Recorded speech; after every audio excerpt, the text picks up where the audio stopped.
Hey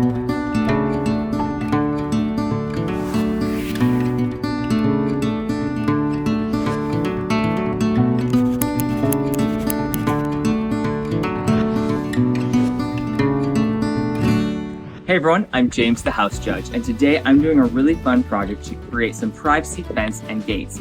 I'd like to hide the garbage cans and then also make our deck more private as well. Last summer, I made these small courtyard gates. I want to replicate the design but on a bigger scale. I'm going to be doing it all with the help of Thompson's WaterSeal.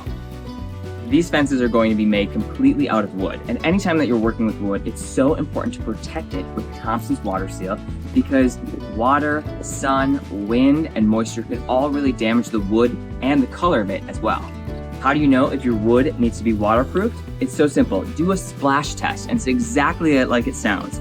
When you put water onto the wood, it should bead up and not darken it. But if it sinks in within the first 5 seconds, then you know it's porous and ready to be sealed.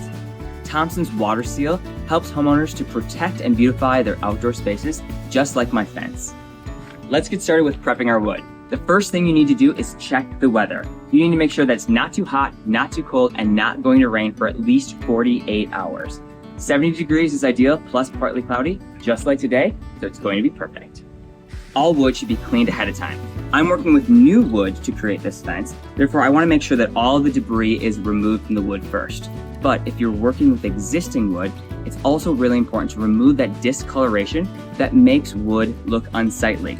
Plus, cleaning it will help with the durability of waterproofing it and staining it too. Once you've got the wood prepped, how do you know that you're ready for stain? Make sure that you've let it dry, but also make sure that there's no mildew, discoloration, or old coatings still on it. The last step in ensuring everything is prepped is to sample a small amount on the wood to make sure it's the color that you want. If you love it, then you're ready to start staining. Make sure you check out our next video to see the entire process continue.